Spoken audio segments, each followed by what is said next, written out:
Bonjour à tous et bienvenue sur Orphelia. Et donc, pour cette nouvelle vidéo intitulée À la source du réel, la beauté divine, j'ai vraiment, disons, programmé des grosses infos. Va falloir suivre le fil conducteur et la vidéo, disons, se partage en trois aspects, trois triptyques, pardon. Une espèce de montée. On arrivera à un sommet. Et après, on va redescendre et vous allez voir que ça va créer le triptyque en question. Je commence à l'intégrer de plus en plus pour que vous puissiez le voir au cours de mes vidéos, des articles que j'écris. Et donc, on va commencer encore par un très grand déroulé que je vais vous partager tout de suite. On y va. Voilà.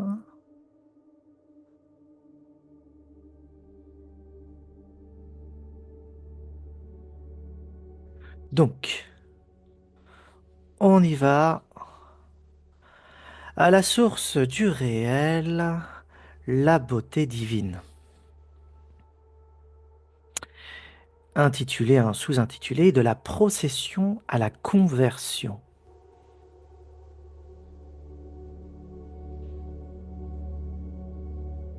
Ok. Donc, ces petites images que vous voyez, c'est pour vous présenter simplement la beauté de la nature, la beauté du cosmos. Il va y avoir la beauté des corps, c'est-à-dire le monde phénoménal, comme on l'appelle. Et cette beauté, comme vous pouvez vous en rendre compte, eh bien, il y a le jeu des couleurs, le jeu des formes, l'environnement, l'interaction entre espèces, les proportions. Donc il y a tout un jeu phénoménal qui nous renvoie à quelque chose de beau. Et c'est ce qu'on va voir. Donc voici la nature. Donc lorsque vous allez dans un paysage comme ce présenté là, eh bien il y a un sentiment en vous qui apparaît, sentiment de plénitude, de calme, d'apaisement. Donc la question qu'on va se poser au fur et à mesure, c'est bah, comment c'est possible et que cet apaisement ou ce sentiment de plénitude, d'osmose même, euh, de calme intérieur, comment ça se fait que la beauté que vous voyez provoque ça? Pourquoi ça provoque ça? D'où ça vient? D'où ça vient? C'est la question essentielle qu'on va se poser, hein. La dimension cosmique, après la nature, et bien même au niveau du cosmos, quand vous regardez les planètes, les galaxies, lorsque vous regardez l'immensité de notre univers, il y a cet océan de beauté et toujours ce sentiment de magnificence, d'incroyable, de sentiment de- d'unification avec cette chose-là et qui nous rapporte quelque chose de époustouflant. Et d'où ça vient, la question? D'où ça vient? Gardez ça en tête. Voilà. D'autres illustrations. Je vous laisse regarder ces illustrations. Sentez bien, hein, sentez bien ce sentiment qui se présente en vous de multiples manières. Ok? Le calme, la plénitude, la beauté, la magnificence et tout le reste. Ok? Et on voit derrière ces petites choses, voilà, qu'est-ce qu'on découvre? Eh bien, tout est proportion. Tout est proportion. Donc, agencement ordonné des éléments. Là, vous voyez, il y a le corps humain, hein, à là. Tout est proportionnel, une symétrie de droite et gauche, et une symétrie inversée entre le haut et le bas. C'est une symétrie dynamique. Là, vous regardez, vous avez le visage également, vous le coupez en deux. Symétrie droite-gauche et symétrie inversée haut et bas. D'accord? Là, vous avez la structure d'une plante, ce qu'on appelle la phyllotaxie. C'est la manière dont une plante croît, se meut à travers des graines ou à travers des feuilles. C'est la croissance des plantes. C'est une science en botanique qui s'appelle la phyllotaxie, l'étude de la croissance des plantes. Et on découvre que tout est mathématiquement ordonné. Là, vous avez le vol d'un oiseau. Et quand vous regardez le vol d'un oiseau, eh bien, il y a une régularité, il y a un- une manière de épouser l'oiseau, épouse l'environnement. Donc l'adaptation à l'environnement n'est pas une adaptation, c'est une coévolution. Et cette coévolution de l'espèce, là, c'est un oiseau en particulier, eh bien, a épousé parfaitement son environnement. Donc l'oiseau a coévolué avec son environnement. Et il y a une mathématique dans la structure osseuse et la texture même des plumes de l'oiseau. Donc il y a réellement une mathématique qui structure la beauté.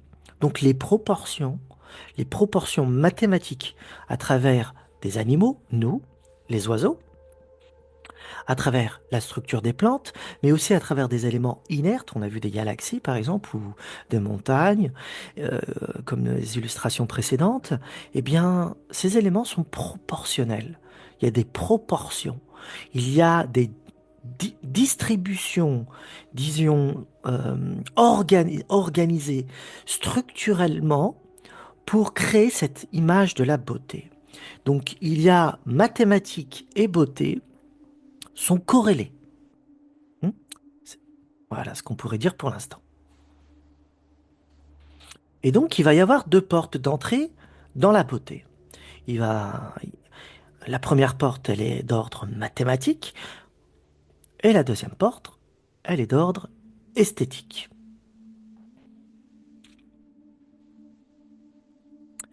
Donc, euh, regardons ce tableau. Unité de la nature, loi naturelle. À votre gauche, vous avez les mathématiques incluses dans la beauté, une chose qui se présente à nous, qui paraît, qui paraît belle, qui paraît attirante même, voilà, qui paraît nous attirer vers cette image de beauté, ok? Eh bien, il y a les proportions, il y a les mesures, il y a le nombre d'or également, ce qu'on appelle la divine proportion, il y a le phi, et ainsi de suite, ainsi de suite. C'est-à-dire que les mathématiques nous donnent le sentiment du beau, ok?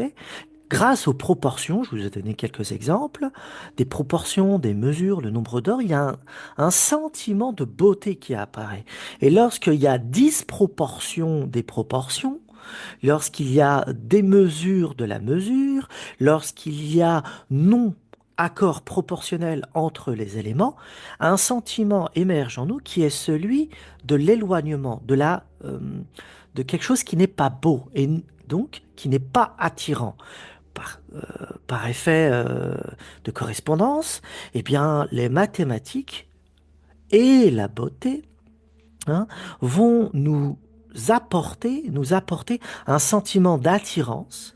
Et lorsque cet ordre mathématique n'est pas respecté, par exemple juste les proportions, il y a difformité des choses, par exemple, il y a du lait qui apparaît et ça nous attire pas. Ah, donc l'ordre mathématique est relié à l'esthétisme. Et là, vous regardez le parallèle du tableau à droite, esthétisme, eh bien ça va inclure la texture, les formes, ordonnancement des éléments, les couleurs, les places, c'est-à-dire la place des organismes, des lieux, des pattes par exemple, de la tête et tout, hein, l'organisation des organes et l'organisation de la physiologie et tout ceci marié à un environnement, eh bien la place, les positions, tout ceci va créer une harmonie. Eh bien, l'esthétisme découle d'une mathématique et les mathématiques sont reliées donc à l'esthétisme. Va nous donner en nous euh, une relation et c'est ce qu'on va appeler la psychologie. La psychologie va nous donner une émotion, des désirs, un sentiment, des pensées, des perceptions, des plaisirs, etc. Ce qui veut dire que tout notre monde intérieur est relié à l'esthétisme, lequel est relié à son tour aux mathématiques, et tout ceci forme la beauté. Donc, pour résumer, la beauté, c'est mathématiques, esthétisme, et à l'intérieur de nous, notre monde intérieur, eh bien, on va être attiré par tout ça. Si la texture n'est pas belle, on ne sera pas vraiment attiré par ça. Si la texture des formes et les couleurs, par exemple, n'est pas présentée d'une façon correcte, d'une façon harmonieuse, le sentiment de beauté ne naîtra pas, ni le sentiment de désir d'en connaître davantage, ni l'attirance. Et donc, il y a des pensées qui vont naître parce que les perceptions vont être affectées par ça. D'accord? Ensuite, le plaisir, comme le sentiment de agréable lorsqu'on touche également. Le toucher va être présent, le goût également. Donc, tout le niveau psychologique, ça, c'est les perceptions et les sensations. Eh bien, regardez bien, l'esthétisme, mathématiques, psychologie, ça forme un tout. Ça forme un tout. Ça forme un tout. C'est une unité de la nature. Et donc, notre attirance à tout ça, et découle de lois naturelles. C'est pas une construction mentale, c'est naturel puisque c'est un élan d'attirance purement naturel. Nous sommes attirés par les belles proportions, par les bonnes mesures, nous sommes attirés par les belles textures, par les bonnes harmonies des couleurs, par les bonnes positions des organes. Imaginez-vous un, une forme d'animal dont les proportions sont complètement déformées. Et imaginez-vous les positions des organes sont complètement à l'envers. Il va y avoir un dégoût en nous, une peur, une crainte, une forme de rejet. Vous voyez, c'est une loi naturelle. Continuons notre lecture. Le dehors influence le dedans, et maintenant le dedans façonne le dehors. C'est ce qu'on va appeler la psychologie reliée au monde du dehors, et le dehors influence la psychologie humaine. Maintenant, toute la société humaine doit prendre en considération cette loi naturelle. Une, une, un bâtiment, quand vous rentrez dans un bâtiment, l'agencement l'agencement des bâtiments, des rues, des ruelles, tout ceci, le rapport avec les gens, les habits, tout ceci nous attire ou pas, nous fatigue mentalement ou pas, parce qu'il y a un ordre mathématique et l'esthétisme va influencer sur notre psychologie humaine. Vous voyez? Vous voyez? Donc on est... il y a même le côté fatigue. Euh, Quand on est calme intérieur, c'est parce qu'il y a une belle proportion, il y a des mathématiques, il y a de l'esthétisme, et il y a à l'intérieur de nous, il y a un sentiment de grâce, de sentiment de beauté qui est présent. Mais si les choses ne sont pas présentées dans la société humaine, l'esthétisme n'est pas présent, l'ordre mathématique n'est pas présent, eh bien notre psychologie va être affectée, qu'on le veuille ou non, fatigue mentale, rejet, pas de plaisir, les pensées vont être moroses. Ah, vous voyez maintenant, il faut construire une société fondée sur la beauté, comme la nature. Hein. C'est une osmose. Continuons notre lecture. L'harmonie des mesures. La proportion n'est pas un simple calcul de dimension, c'est une recherche d'équilibre et d'harmonie. Les artistes comme Léonard de Vinci ont étudié les proportions du corps humain pour créer des œuvres d'une beauté et d'une symétrie remarquables. Cette quête d'équilibre reflète un investissement dans la compréhension des lois naturelles de l'esthétique. Proportion et psychologie. La proportion joue également un rôle crucial dans l'impact psychologique sur l'observation des phénomènes de la nature. Des proportions équilibrées peuvent apporter une sensation de calme et de stabilité, tandis que des proportions déformées peuvent créer une tension ou une dynamique intrigante. Cet aspect de l'esthétisme requiert une compréhension des réactions humaines face aux différentes échelles et dimensions de la réalité observée. Voyez bien que le dedans et le dehors sont reliés. On ne peut pas les dissocier. Ce n'est pas possible. Ce n'est pas possible. Et la beauté est au centre de notre relation au réel quand même. Hein. Ça influence notre quotidien. Même le bien parler, le comportement, le, le- la façon de s'habiller, l'éthologie, tout ceci influence notre psychologie humaine, en bien ou en mal. Hein. Eh bien, la beauté, voilà, ça va être maintenant de la surface à la profondeur. On va découvrir ça tout de suite.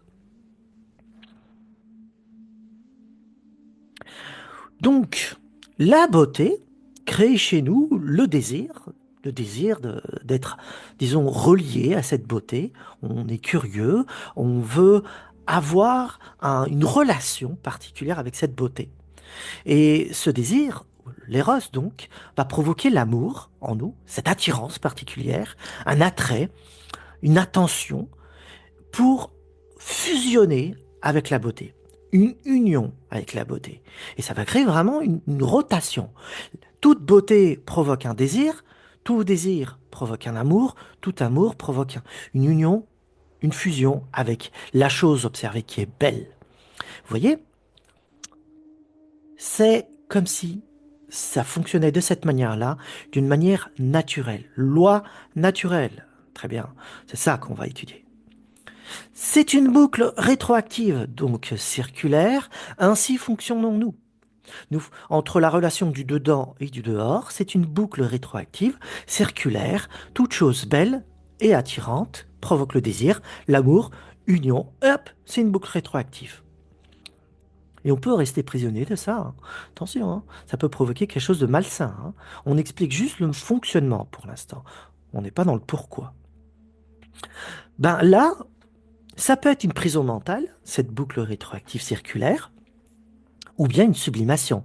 C'est-à-dire qu'à partir du moment où on commence à chercher pourquoi nous sommes attirés par le beau et non plus juste le mode de fonctionnement, nous sommes juste en mode de je subis la boucle rétroactive sans chercher à comprendre pourquoi, qu'est-ce qui se passe, pourquoi cette chose belle m'attire, hein, sans chercher à comprendre, eh bien je suis dans une prison mentale.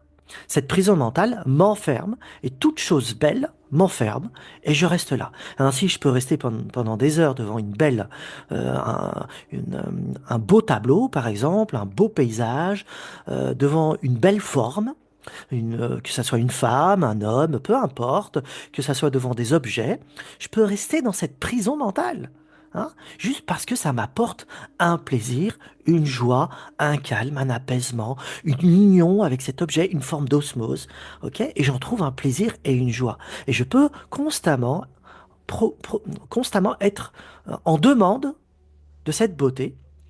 Dès qu'elle s'absente, je la redésire, je la veux encore, parce que ça me provoque en moi quelque chose. Voyez. Et là, c'est une prison mentale. On cherche constamment ce que l'on n'a pas, la beauté en question, et une fois qu'elle est présente, on désire l'union et la fusion avec elle, et on veut l'avoir à côté de soi. D'accord? Ça peut être même une odeur, un parfum, peu importe, hein. D'accord? Mais à partir du moment où on se pose pourquoi, là, on change de registre, on n'est plus dans la prison, on commence à être dans la sublimation. La sublimation de la beauté, observée, de la chose observée, commence à arriver lorsqu'on se dit en soi. Mais qu'est-ce qui s'agite en soi et pourquoi ça s'agite? Qu'est-ce qui est provoqué en moi? Pourquoi ça provoque ça en moi? Et d'où ça vient? Là, on saute de registre. Et voici ce qui se passe maintenant, dans une dimension, disons, beaucoup plus construite. Eh bien, la beauté va provoquer l'attention, c'est une forme de stimulus, une attention de la conscience. Hop, stimuli, on est attiré par ça, et ça va provoquer le désir. Ce désir va provoquer du plaisir, ce plaisir va provoquer un amour, l'amour est relié à la beauté, encore l'union fusion comme tout à l'heure, on veut être relié à cette beauté, un sentiment d'appartenir au tout, le tout peut être un objet autant que le cosmos, autant qu'un sentiment d'amour avec la personne aimée, vous voyez, ou un objet que l'on a, qu'on trouve sublime, c'est le, voilà. Ensuite, on découvre, parce qu'on s'est posé la question du pourquoi ça s'agite en nous de cette manière-là, eh bien, on découvre qu'il y a des couches de réalité superposées.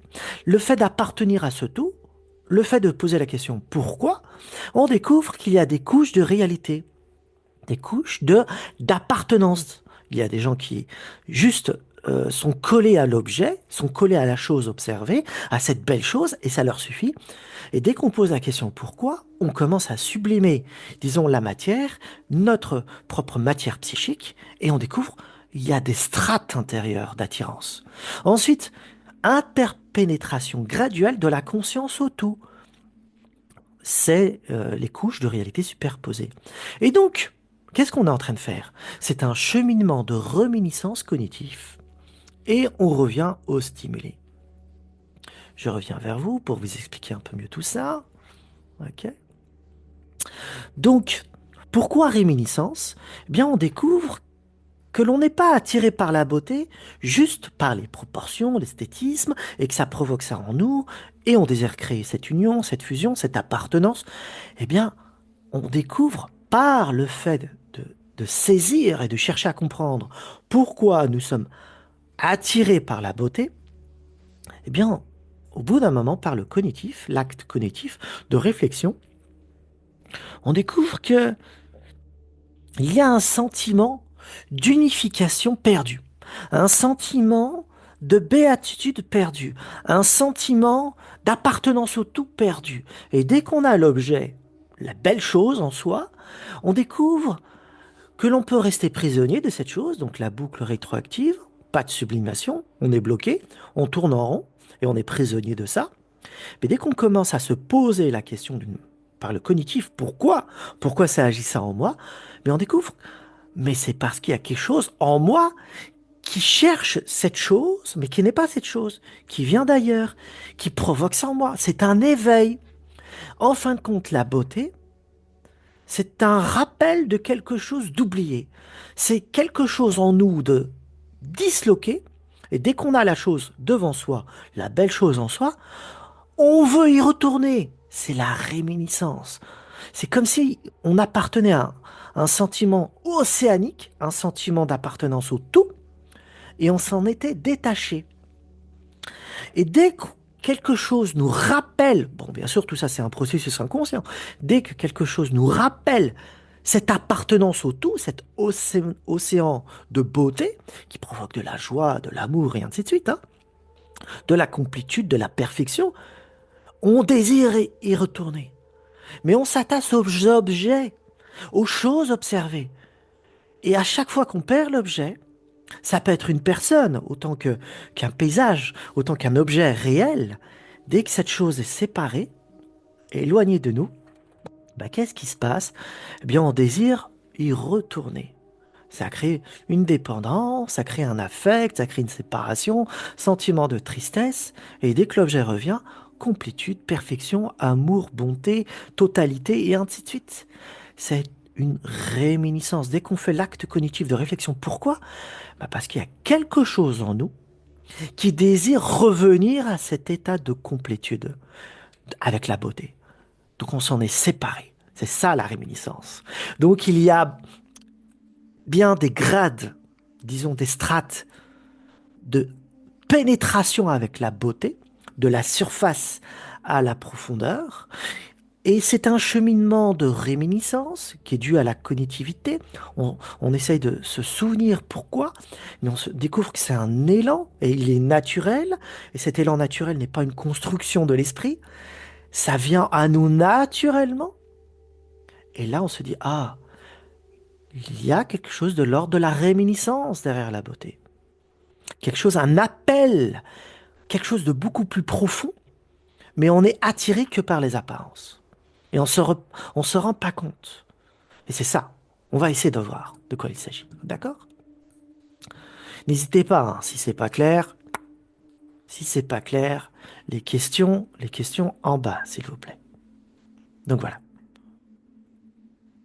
Donc, comme vous pouvez voir, hein, ce cercle-là encore, hein, peut être une prison mentale, c'est-à-dire qu'on a atteint un certain niveau de compréhension, mais on n'arrive pas à décrocher encore de l'objet.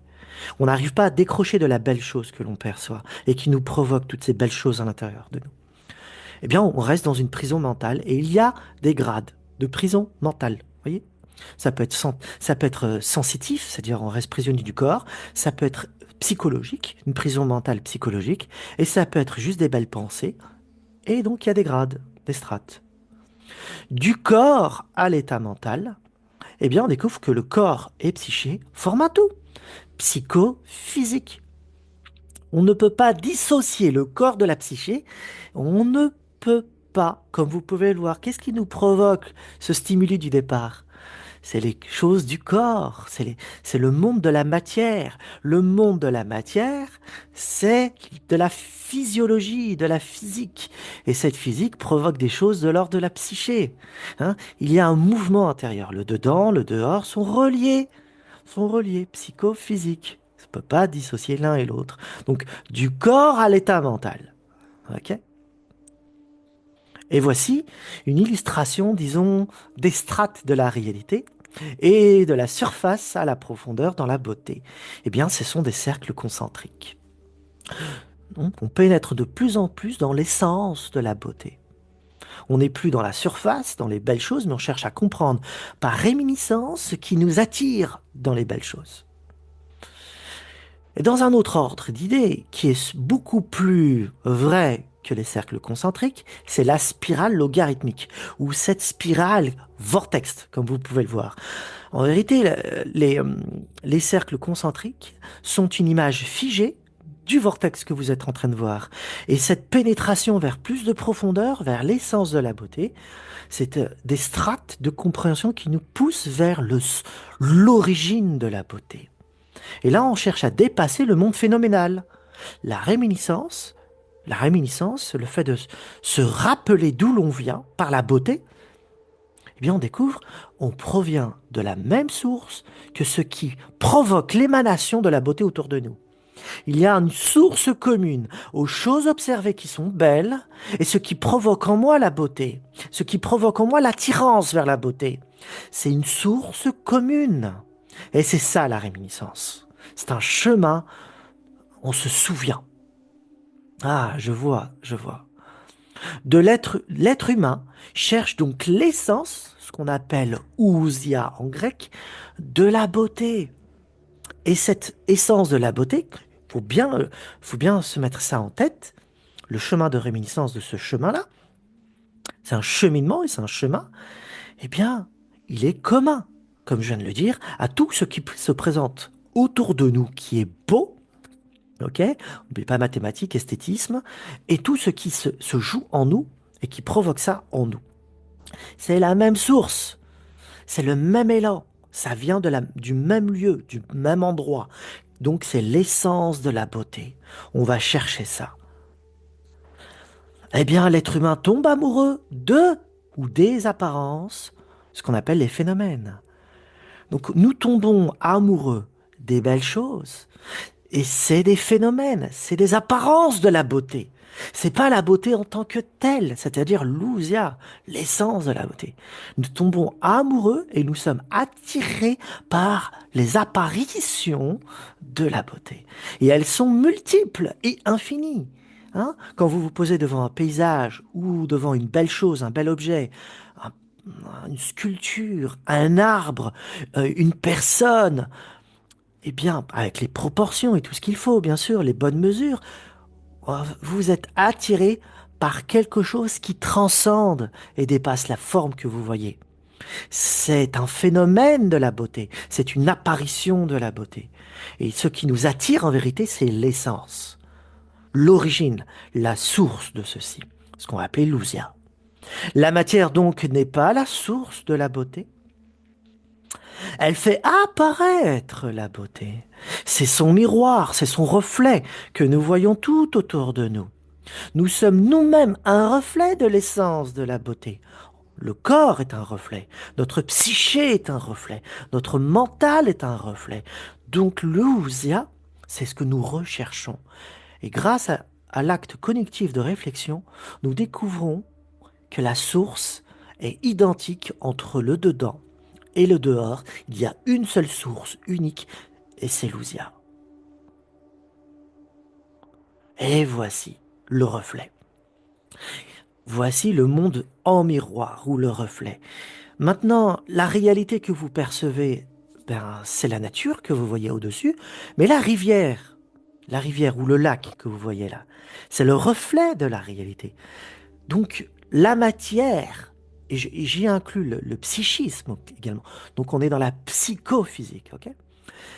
La psychophysique ou la matière dans sa totalité, donc la matière psychique et la matière dense, sont le, le miroir, de la réalité ultime. L'ousia, l'essence de la beauté. Le monde des phénomènes, le monde des apparences, c'est le lac que vous voyez. C'est un reflet. Cela reflète la réalité ultime. Cela reflète le monde de l'ousia, ce qu'on appelle le monde de l'intellect. L'intellect, c'est donc le monde de l'essence. Il n'y a que ça de réel. Tout le reste est un reflet. Toute la matière reflète la beauté. Et c'est ce que nous recherchons. Nous recherchons cette réalité ultime, l'ousia, le monde de l'ousia. Et par réminiscence, nous comprenons que nous venons de là. Nous sommes sortis de cette réalité ultime et nous avons pénétré dans le monde de la matière, subtile, psychique, et ensuite dense, matérielle, et nous sommes attirés par les belles choses. Et nous avons gardé ça en mémoire.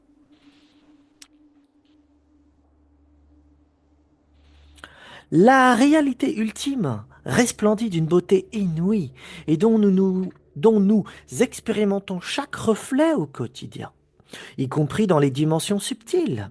Cependant, l'intensité de la beauté s'amoindrit à mesure qu'elle s'éloigne de sa source. La réalité ultime est le champ de l'immédiateté de l'activité mentale réduite à son plus simple niveau. Dimension nulle, c'est la dimension 7, septième selon le comput des traditions. Alors là, ça serait plus clair si vous aviez regardé mes autres vidéos précédentes.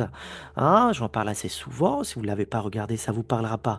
Ce n'est pas grave, vous avez juste à suivre dimension nulle, hein, ce que je vais expliquer, ça vous permettra de comprendre. Mais si vous voulez un autre embranchement, un autre nexus à cette explication, écoutez les autres vidéos, j'y intègre la septième dimension de l'esprit ou du mental.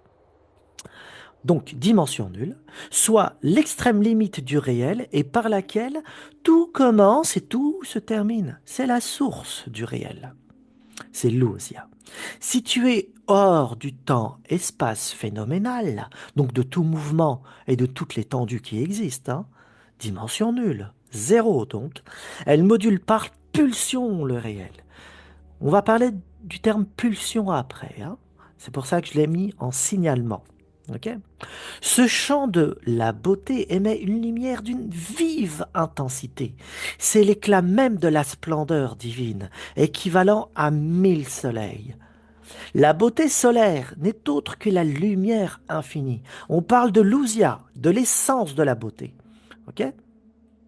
C'est très important parce qu'elle porte 1001 noms selon les traditions. Eh bien, la beauté, c'est la lumière infinie. C'est le soleil décrit par Platon. C'est le soleil décrit dans le Rig Veda. Tout ceci, je l'ai expliqué dans les vidéos consacrées à Platon, consacrées au Rig Veda, et les anciens Égyptiens, et je l'ai expliqué dans les vidéos consacrées à la civilisation égyptienne, à leur spiritualité. Donc là, hein, c'est aussi une synthèse que je vais vous présenter de ce qui a été fait précédemment dans mes autres vidéos, etc. Le soleil, c'est la beauté, c'est la lumière infinie, et qui jaillit de l'océan primordial, c'est-à-dire ce qui surplombe et ce qui se situe au-delà du soleil. Le soleil a émergé de l'océan primordial. Et cet océan primordial, il est hors de l'éternité. L'éternité, c'est la lumière infinie, c'est le soleil, c'est la beauté. Mais l'océan primordial se situe au-delà, au-delà du champ de l'immédiateté de la beauté. Au-delà de ça. C'est ce qui a donné naissance à ça. Donc Platon, cet océan primordial, va l'appeler l'un bien. C'est la vacuité du bouddhisme. Oui, oui, l'un bien de Platon, c'est la vacuité du bouddhisme. Okay, c'est le Noun des anciens Égyptiens. Noun, un bien, vacuité, océan primordial sont synonymes dans ces cas-là. Et la beauté, c'est le premier jet, c'est le jet même de l'océan infini. C'est ce qui permet à l'océan de se voir lui-même. C'est ça l'ousia, on va en parler. Hein. La beauté soleil porte pour nom aussi essence, ousia. Et c'est l'être qui sourde, c'est-à-dire qui jaillit depuis la vacuité. L'activité de l'ousia est immédiateté. On est hors du champ de l'espace-temps, donc il n'y a pas de temporalisation ni d'étendue. C'est l'immédiateté, ce qu'on appelle la soudaineté ou le soudain. Hein. C'est la radiance continue, présence sans durée de temps ni d'espace. Donc la présence, l'être, c'est une radiance, c'est un soleil, c'est une immédiateté de la vacuité. Lorsque la vacuité, disons, s'observe elle-même, c'est l'ousia qui apparaît. Lorsque l'océan, parce que l'océan ou la vacuité ne peut pas s'observer elle-même, hein, la vacuité ne peut pas se voir en tant que telle. Il lui faut un miroir, il lui faut un reflet, il lui faut quelque chose qu'on appelle une conscience, qu'on appelle un mental dans les textes anciens, hein, quelque chose qui lui permet de créer cette réflexion d'elle-même. C'est l'ousia, c'est le soleil qui émerge. Et la première image qui sort, c'est la beauté. Elle se voit en tant que beauté infinie, en tant que beauté resplendissante. Et cette beauté, c'est l'être, c'est le soleil. Donc, qu'est-ce que l'être? C'est l'ousia. Et on va en parler encore, hein. Qu'est-ce que l'ousia? C'est le soleil. Qu'est-ce que le soleil? C'est la beauté resplendissante. Où réside cette beauté resplendissante? Dans la réalité ultime. Quelle est la temporalité de cette réalité ultime? C'est l'immédiateté. Posez les questions, c'est très important, n'hésitez pas, hein. OK? Et voici une image qui peut illustrer la sortie de l'ousia de la vacuité, ou la sortie de l'être, la beauté depuis l'océan primordial. Nous parlons de nous-mêmes également. N'oubliez pas que c'est la même source qui est à l'origine de notre apparition au monde et qui provoque notre attirance à la beauté et le monde phénoménal que nous voyons autour de nous. C'est la même origine. Donc il y a un seul être, un seul soleil, une seule beauté qui est la source de notre propre existence et des autres. Alors, je reviens un petit peu à vous et puis on va reprendre les diapos. Cela signifie, cela signifie que nous sommes un être de toute beauté, être de toute beauté, et dont l'immédiateté de cette présence, c'est une immédiateté qui se situe. C'est pour ça que c'est de l'éternité, hein, parce que c'est de l'immédiateté. C'est de la présentification de la vacuité d'une manière immédiate. C'est de l'instantané. Il n'y a pas de temps, d'espace, c'est de l'apparition de l'éternité. Ok? Fulguration comme ça, fulgurante. Et la vitesse, elle est d'ordre supraluminique. Ok? On va en parler juste après. Ok? Cette présentification de l'immédiateté du soleil qui apparaît comme ça. Et c'est notre être. Nous apparaissons à cette réalité ultime comme foudroyante. Hop! Apparition foudroyante et c'est équivalent à 1000 soleils. Tellement puissant, radiante, beau, immédiat et d'ordre de réflexion ousia. Ousia, c'est la réflexion, ok, c'est le reflet de la vacuité et c'est ce qui permet d'accueillir la vacuité en soi et de le projeter à l'extérieur ensuite, qui crée la réalité que nous percevons. C'est un tremplin, c'est une translation, l'ousia. C'est le moyen par lequel, c'est ça le véritable mental, hein. Hein, le mental se perd et s'emprisonne lui-même lorsqu'il s'identifie aux choses des phénomènes qu'il lui-même a déployés dans le monde de la création, le psyché, les pensées et le monde de la matière, hein. On s'emprisonne nous-mêmes parce qu'on reste prisonnier de ce que nous projetons, d'accord? Ce qu'on va appeler la procession, voyez? Mais dès qu'on commence à se remémorer d'où cela provient, la source, on découvre l'ousia et on découvre que l'ousia est sorti de cette vacuité. Ok. Et donc maintenant l'ousia devient le reflet de la vacuité, la présence même en soi de la vacuité, la présence même en soi de la vacuité. On peut garder l'ousia est réflexion de la vacuité et on peut, disons, on peut être le, la translucidité de la vacuité. Elle passe par nous. Et dès qu'on l'en s'arrête, la vacuité commence à parler, c'est nous, c'est le verbe, c'est le logos, c'est l'ousia. Ok? C'est le mental. Mais le mental n'est pas dans ces cas-là ennemi de la vacuité, il en est le support, il en est le tremplin, il est le translateur. Ok? Il traduit d'une manière herméneutique le contenu de la vacuité. et on est inspiré. On peut révélation. On peut garder dans le silence de la vacuité autant que le verbaliser, le formaliser d'une manière mentale. Et cette mentalisation a la capacité de mettre en forme par image mentale, ok? Donc conceptualisation de ces formes, donc de manière mentale, pensée par image, deuxième phase, donc concept, pensée par image, et ensuite par le corps, verbalisation par la logique analytique. Voyez? Donc, les concepts sont le fruit quand on est, disons, relié à la vacuité, d'accord? Donc, les concepts deviennent le support de ce qui contient l'ousia et la vacuité. Donc, les concepts ne sont pas neutres en soi et n'expliquent pas juste ce que contient l'être, mais expliquent d'une manière conceptuelle la vacuité et l'ousia. Et là, les concepts montrent du doigt quelque chose qui surpasse le concept. Donc, la pensée conceptuelle devient support de réflexion. La pensée par image, c'est ce qu'on va appeler les symboles, c'est ce qu'on va appeler l'analogique, la poésie, l'art, la sculpture, euh, tout ce jeu d'images et d'analogies, eh bien, c'est la pensée par image. Même les rêves appartiennent à ce domaine-là. C'est un reflet des pensées conceptuelles et de la vacuité. Et maintenant, la verbalisation de tout ça, l'analytique, la science, l'épistémologie, deviennent le support de tout ça. Vous avez, à travers tout ça, une science, une méthode qui permet réellement de comprendre l'ousia et maintenant de laisser de la place à ce qui surpasse l'entendement, ce qu'on appelle la vacuité. Vous voyez? En sachant que le silence est présent et le présent devient verbal. Concept, pensée par image, pensée analytique. Maintenant, qu'est-ce que la prison?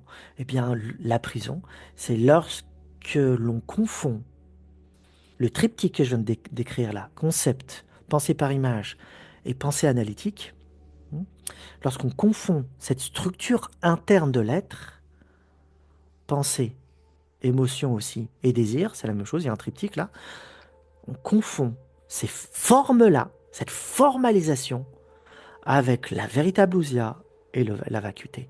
On pense que c'est ça.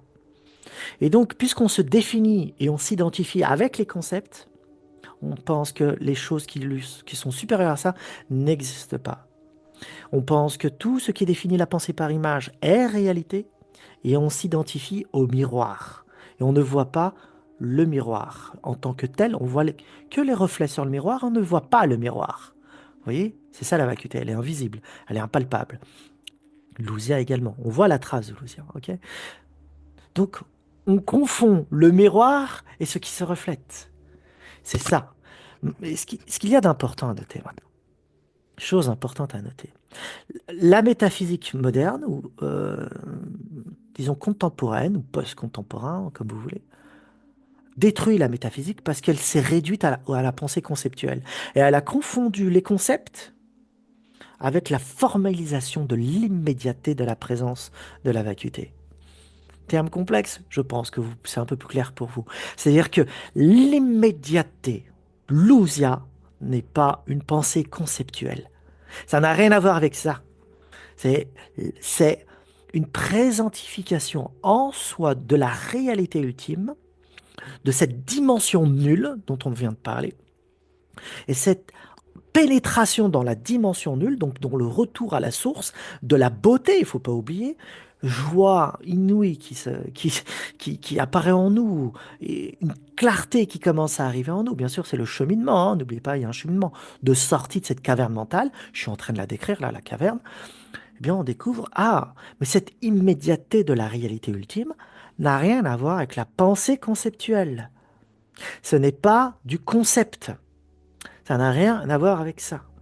Preuve étant que toute personne qui expérimente ça ou qui la vit découvre que la pensée conceptuelle, philosophique donc des temps modernes, ou de ceux qui lisent les anciens textes spirituels ou modernes et qui ont un bagage intellectuel et qui n'ont pas expérimenté l'immédiateté de la présence de l'ousia ou de la vacuité, vont interpréter ça, je dis bien interpréter, et réduire ça comme des concepts.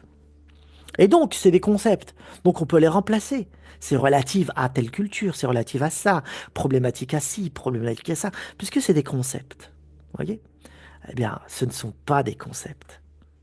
Ça dépasse le concept. La pensée conceptuelle vient après. Vous voyez la différence?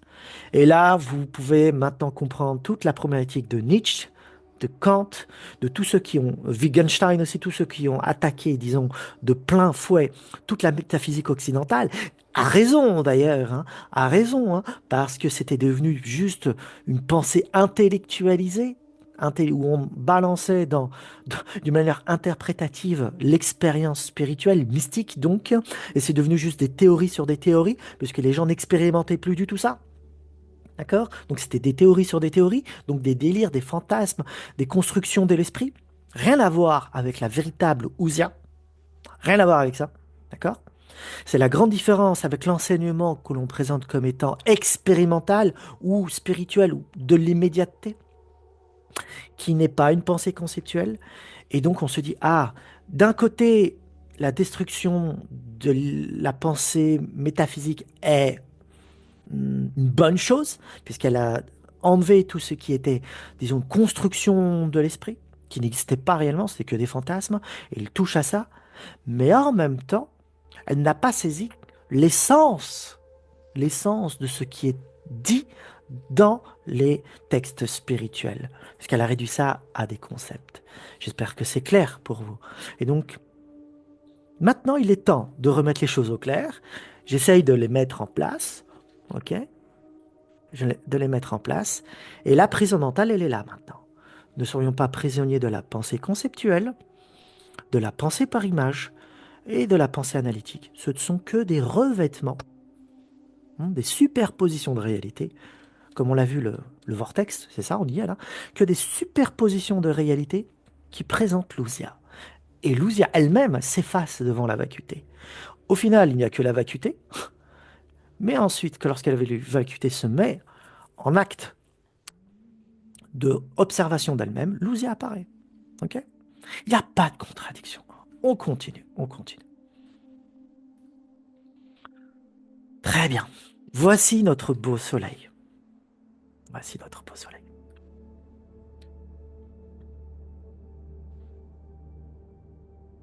La beauté soleil est donc le jet même de la vacuité afin qu'elle puisse s'observer elle-même.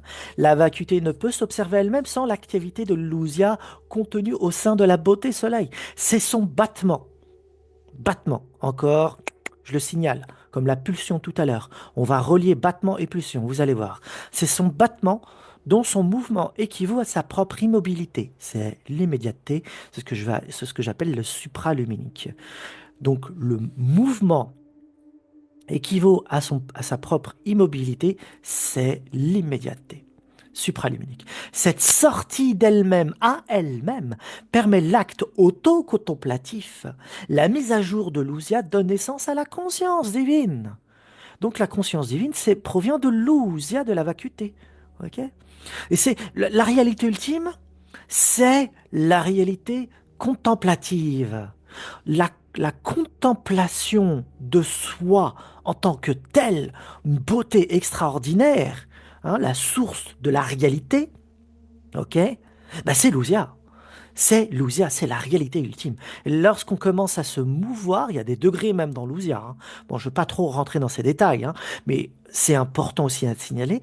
Il y a l'ousia et ensuite la conscientisation de cette ousia, une conscience divine apparaît, c'est le soi. Et le soi, il y a des stratifications à l'intérieur du soi, jusqu'à l'extinction complète du soi, et c'est la vacuité qui apparaît. Vous voyez? Voilà. Donc il y a des graduations c'est de la lumière. Tout est lumière, hein. Vous découvrez que c'est que ça. Et c'est de la contemplation.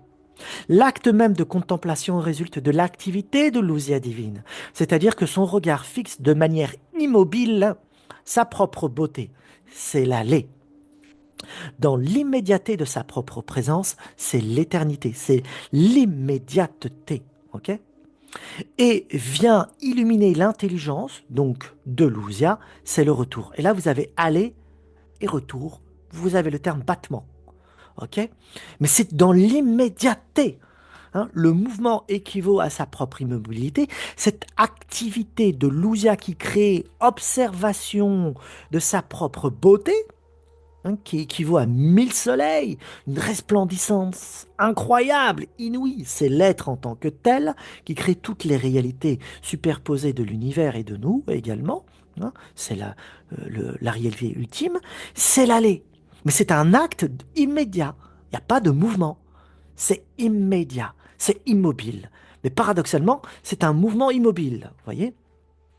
Et dans cette immédiateté, c'est ça l'éternité, eh bien, ça va illuminer l'intelligence pour conscientiser ce qu'elle vient d'observer, et c'est le retour. Aller-retour, c'est un battement, mais il est supraluminique, il est extrêmement rapide. Ne bouge pas. Hein. L'aller-retour est immédiat, et l'acte contemplatif est sans objet. C'est une contemplation de son propre être, de contemplation de ce que nous sommes réellement, contemplation de sa propre source. C'est la réalité ultime, c'est ça Alousia, ok? C'est ça Alousia. Et c'est d'une lumière éblouissante. La joie que cela procure, c'est ça le véritable amour, la véritable émotion, l'origine de tout ça. La réminiscence, mais on découvre qu'on a chuté, qu'on s'en est écarté. Et on recherche ça au quotidien. C'est pour ça que c'est un chemin de réminiscence. Et on cherche ça au quotidien. Donc, l'intelligence, ok, ben, elle se connaît, c'est l'ousia, l'acte de l'ousia. C'est un acte de réflexion de la vacuité, c'est une intelligence. Elle se connaît elle-même de manière complète. Elle s'aime elle-même infiniment. C'est l'amour infini, hein, décrit dans les traditions, dans les expériences spirituelles ou mystiques et autres. Hein. Et elle resplendit de toute beauté, d'où le fait qu'elle soit très attirante. C'est bien l'ousia qui permet à l'intelligence de se contempler et de s'aimer elle-même. Bah, sans l'ousia, c'est pas possible. L'être est de toute beauté et symétrie parfaite. Ça vient de là, les mathématiques et l'attirance à l'esthétisme. Vous voyez, on a parlé des mathématiques tout à l'heure, ça vient de là, parce que l'être est symétrie parfaite. Et lorsque l'être se met en mouvement, cela crée le cosmos, le mouvement mental également, ok? Eh bien, la symétrie devient dynamique. Et là, ça va créer le mouvement de la nature, du cosmos, le mouvement de tout ce que l'on connaît. Le temps apparaît, l'étendue, l'espace, les formes, les idées, et tout le reste, c'est du mouvement. Et c'est une symétrie en dynamique. Et on est attiré par ça parce que c'est aussi une œuvre de réminiscence. Et là, vous avez une métaphysique spiritualisée. Ce sont plus des maths, peu que pour les maths, des maths basées sur des concepts, des chiffres, des nombres et ainsi de suite, sur l'esthétisme et tout le reste et tout le reste. Il y a œuvre de réminiscence dans l'étude des mathématiques, il y a œuvre de réminiscence dans l'étude de l'esthétisme, il y a œuvre de réminiscence dans l'étude de la psychologie humaine, psychophysique. Ok? Ok. C'est depuis ce champ lumineux que le cosmos se constitue par strates graduelles et manifeste au sein de chaque niveau du réel les belles choses, les différents niveaux de temps et d'espace et la structure mathématique de l'ensemble du réel. Tout ne fait qu'un pour la réalité ultime. C'est nous qui séparons. Ah, d'un côté, c'est la psychologie. Ah, de l'autre, c'est les mathématiques. Ah, de l'autre, c'est l'esthétisme. Ah, de l'autre, c'est l'étude de l'alchimie, de la physique, de la matière inerte. De l'autre, de la société. Vous voyez, nous, on dissocie tout. Mais pour la réalité ultime, c'est immédiateté et, et présence de tout en même temps. Continuons notre lecture. Voici l'ousia. C'est un triptyque. Trois aspects d'une seule forme. Intelligence, intelliger et intellect. Donc l'intellect, c'est la réflexion. L'intelliger, c'est la chose perçue. Ok. Et l'intelligence, c'est ce qu'il y a entre les deux. C'est la fonction même. Mais c'est un triptyque qui est en dynamique unique. Là, c'est pour que nous puissions voir de quoi nous parlons. L'ousia est toujours triptyque et il est perceptible. Enfin, l'ousia est perceptible à travers tous les phénomènes parce qu'elle laisse l'empreinte partout. Je vous invite à voir mes vidéos précédentes pour en découvrir les différents aspects. Ok, c'est l'empreinte de l'ousia et la beauté. Là, on aurait pu parler de beauté, mais j'ai voulu mettre intelligence. Mais la beauté est dans le même concept, y compris l'amour et le désir et tout le reste. Donc, le fait que l'ousia soit un triptyque dynamique dans l'immédiateté, le triangle équilatéral que vous voyez est mouvement supraluminique sans mouvement, c'est immobilité. Ok, c'est l'ousia et ses trois aspects. Donc grâce à ça, grâce à cet ousia, c'est le regard qui revient à son point de départ. Ce mouvement triptyque crée justement la rotation, le cycle. Il faut bien saisir, je reviens à vous et on va relire cette note. Il faut bien saisir que l'ousia, comme c'est de l'immédiateté, ce triptyque immédiat qui apparaît tac comme un éclair foudroyant, hein, qui sort de la vacuité, un jet qui sort de la vacuité, euh, c'est cette chose qui apparaît déploie en un point, ce qu'on va appeler la singularité initiale ou le point du commencement, avec un grand P, ce point porte mille et un noms, ou l'axe, le nombril du cosmos, hein, si vous voulez. Hein, c'est là où réside le Chakravartin, c'est là où réside le soi, et ainsi de suite, c'est ça, hein, le point. Eh bien, cette fulguration du soi qui apparaît d'une manière immédiate, sans temps, sans espace, et en un claquement de doigts, plus rapide que ça, c'est supraluminique. Hein. Même supraluminique, c'est juste pour vous donner une image, c'est un concept qui devient le support de l'expérience, le support de la vie de cette présentification. Donc supraluminique n'est qu'une illustration conceptuelle de quelque chose qui dépasse le concept en tant que tel. Il faut bien le comprendre maintenant. Donc, quand on parle d'immobilité, vous allez penser à quelque chose d'immobile autour de vous et vous allez l'appliquer à cette réalité ultime. Dire, ah, c'est ça. Pas du tout. C'est un reflet. C'est un miroir, c'est une image qui ne reflète pas réellement ce que c'est. C'est une illustration, un symbole, et donc devient un miroir. Il ne faut plus confondre le fond et la forme. La forme devient reflet du fond, mais l'immobilité de l'ousia n'est pas l'immobilité des choses. Ça surpasse ça, puisque ça devient support de réflexion.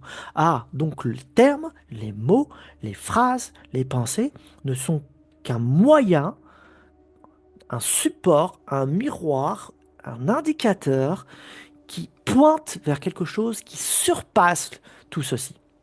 Donc l'ousia n'est pas immobile tel qu'on le pense, c'est une image qu'il faut dépasser. Mais ça nous permet de comprendre et de le saisir. Et de ne pas rester prisonnier de l'image, bien c'est comprendre que l'on est en train de parler d'une illustration, d'un mouvement, même l'immobilité est un mouvement que l'on perçoit autour de soi, hein, qui nous permet de saisir d'une manière conceptuelle et imagée ce dont on est en train de parler. Ceux qui restent prisonniers de la caverne mentale considèrent que le mot en lui-même est vrai en tant que tel, et ils vont dire c'est ça dont on est en train de parler. Non, non, c'est un reflet, c'est un miroir. Il faut le surpasser, il faut le dépasser. L'immobilité de l'ousia n'est pas l'immobilité perceptible. Le mouvement de l'ousia n'est pas le mouvement perceptible. C'est un reflet, un miroir. J'espère que c'est clair, ok? Donc quand on parle du soi immobile, il bouge pas, il est là, ça n'a rien à voir avec tout ce que l'on peut considérer d'immobile autour de nous. Ok? Ok? C'est difficile à expliquer, c'est pour ça que ça reste une illustration, une image, un concept à dépasser. Hmm. Mais grâce à ça, on peut le saisir. Je le répète hein, pour que ça rentre dans vos têtes. Hein. Certaines personnes m'ont mis des commentaires, ah, c'est trop répété. Ah, c'est ça la pédagogie. Hein. La pédagogie sert à répéter les choses, des fois, hein, pour que ça soit bien compris. Parce qu'il y a des personnes qui comprennent pas assez, d'autres qui ont chacun leur rythme, chacun leur temps, et c'est normal, la pédagogie. Hein. Ok. Revenons à notre ousia. Donc, une fois que vous saisissez ça, eh bien, l'ousia Dès que l'ousia commence, du point commence à se déployer, c'est le mouvement interne du mental, interne de l'activité mentale. Il y a dépliement et déploiement du contenu de l'ousia qui provient de la vacuité, et l'information est spiralée. L'information est un vortex. L'information est mathématiquement ordonnée, organisée par l'intellect lui-même, par l'ousia. C'est grâce à l'intellect que tout est organisé, tout est structuré. L'intellect puise dans la vacuité toute l'information, toute l'énergie, indescriptible, qui dépasse notre entendement. C'est l'insondable, l'ineffable, l'indescriptible, l'innommable, l'ousia. Enfin, pas l'ousia, mais je veux dire, la vacuité. Mais grâce à l'intellect, tout ceci est puisé comme dans un vortex, il faut imaginer vraiment ça, et qui apparaît d'une manière immédiate. Imaginez-vous la vitesse, la vélocité. C'est inimaginable, hein. Pourtant ça existe. Et ce mouvement de l'immédiateté crée tout ce qui est de l'ordre du mouvement dans le cosmos et en nous. Et qui va se déployer au sein d'une spirale logarithmique, mathématique, esthétisme, beauté, tout ça, vont apparaître dans notre espace intérieur du dedans et dans l'espace extérieur du dehors et créera tout le monde phénoménal. Et donc, ce qu'il faut retenir de cet exemple, que je vais expliquer encore un peu plus après, ok, c'est la source de la beauté. Nous sommes en train de parler de ça, hein. Ok, le soleil qui se présente à nous, le soi qui se diffracte dans toutes les réalités qui existent, hein, les dimensions. Eh bien, le mouvement que nous percevons autour de nous, qui s'appelle le temps, et l'étendue où se déploie ce mouvement, qui s'appelle l'espace, est manifestation, théophanie, ralentissement de l'éternité. C'est du ralentissement du point immobile de l'éternité de l'ousia. C'est un ralentissement. Et l'immédiateté se transforme en temps, qui est du mouvement, qui est le temps. Et ce temps se déploie dans un espace qu'on appelle l'étendue aussi. Et grâce à ça, nous voyons le monde des phénomènes, des formes, les mathématiques. Nous sommes attirés par l'esthétisme. Tout notre monde intérieur et extérieur apparaît. C'est un ralentissement. Tout est présent dans l'éternité. Donc, le monde phénoménal est le miroir de l'éternité. Le monde phénoménal est acte de présence.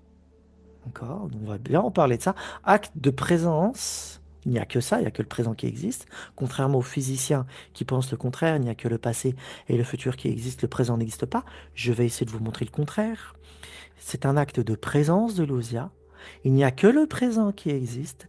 Et grâce à cette présence, tout le monde phénoménal devient le symbole, avec cette fois-ci un grand S, devient le symbole de l'ousia. Et donc le symbole même de la vacuité. Et tout est vacuité. Paradoxalement, il n'y a rien. Il n'y a que de la vacuité dans tout ça. Okay, et paradoxalement, c'est aussi de l'intelligence. Parce que c'est l'intelligence qui formalise et qui structure tout ça. Donc, entendez bien, il n'y a que le soi. Lorsqu'on se situe au niveau du soi, il n'y a que la présence du soi. Tout est divin. C'est ça que ça signifie. Et lorsqu'on saute d'un pas dans le vide, on est en présence de la vacuité, il n'y a que la vacuité qui est.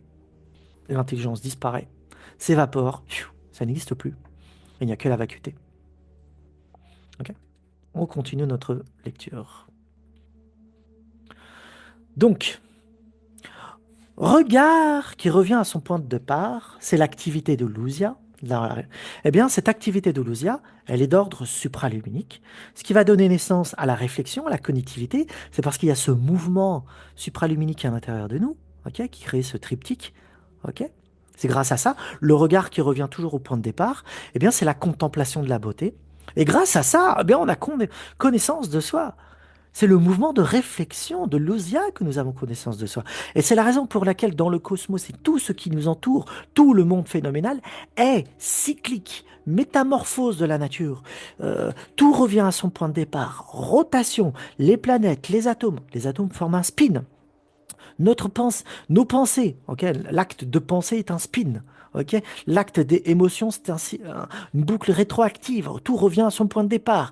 Les sensations, les émotions, l'univers entier, toute la matière, métamorphose, les éléments, rien ne se crée, rien ne se transforme, rien ne se crée, rien ne se perd, tout se transforme. On est en chimie. Même chose pour l'énergie, en physique. En physique, l'énergie est indestructible. Tout ce que nous voyons est transformation continuelle de l'énergie. Et l'énergie reste identique à elle-même en quantité. D'accord, il n'y a que ces formes qui changent. Et là, vous comprenez, mais tout ceci prend source dans l'ousia. C'est la signature de l'ousia. L'ousia, lorsqu'elle apparaît dans le monde phénoménal, elle crée tous les mouvements rotatifs, les cycles, les vortex, les spins, la spirale logarithmique, et ainsi le cycle des transformations. C'est grâce à ça que ça existe. Donc, la matière par elle-même n'existe pas, premièrement. La beauté dans la nature n'existe pas par elle-même. C'est une présentification de l'ousia, une manifestation de l'ousia. Et ce qui ordonne toute la structure de la matière, ben, c'est l'ousia, encore une fois. Ce qui organise, mathématise, intellige tout ça, permet nous-mêmes d'avoir l'acte de réflexion. Toutes les consciences dans le multivers, hein, est une activité de l'ousia. L'acte de réflexion est le fruit même. C'est une présence en soi de l'ousia. Et donc la connaissance de soi est possible grâce à l'ousia. Sans l'ousia, pas de connaissance de soi. Et vous voyez qu'elle est partout, l'ousia. Vraiment.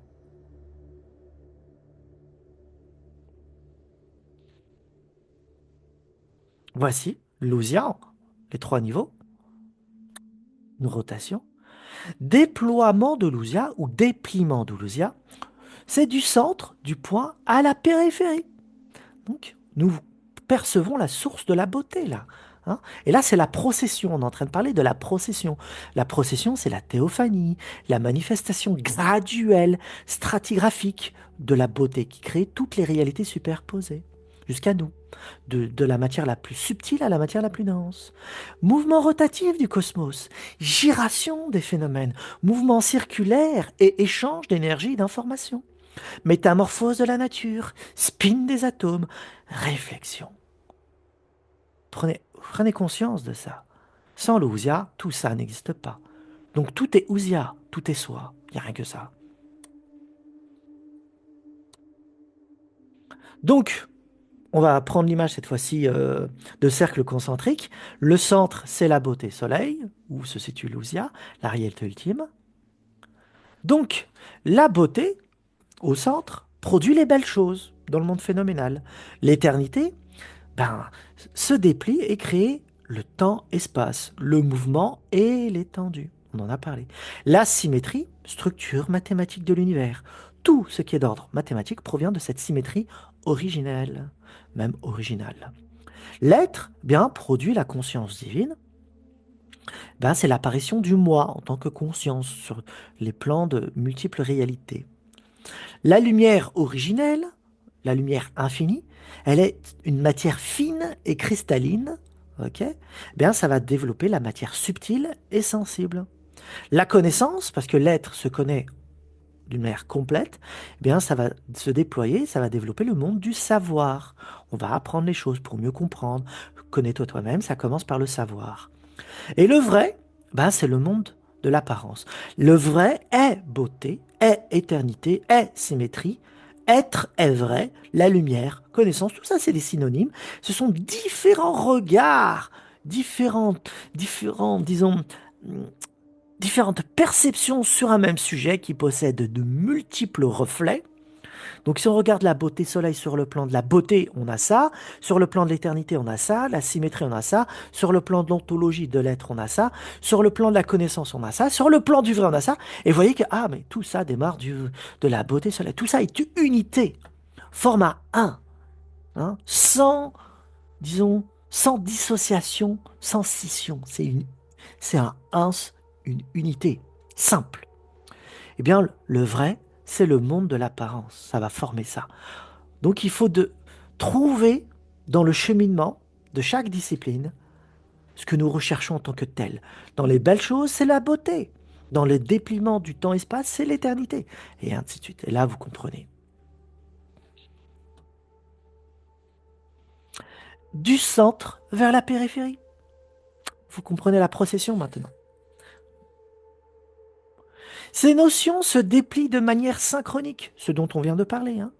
Tout se déplie d'une manière synchronique, il n'y a pas de dissociation. L'observation de l'un demande à prendre en considération les autres. Regard à 360 degrés du réel. C'est ce que nous sommes en train de faire. C'est pour ça qu'il y a des conflits, des problèmes, des dissensions, des oppositions, parce que on n'arrive pas à développer le regard à 360 degrés. Nous pouvons ajouter le battement pulsion à ce schéma. Et c'est ce que je vais faire. Ok? Parce qu'on m'en a parlé.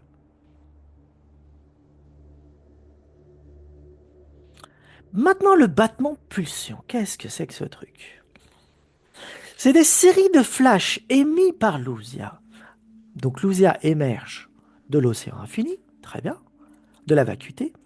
Et Lucia, par son activité même supraluminique, émet, par son activité interne, hein, la vitesse de rotation et de vélocité est incommensurable, hein. Ben, ce mouvement immobile produit des flashs lumineux. Mais la série de flashs lumineux est d'ordre supraluminique.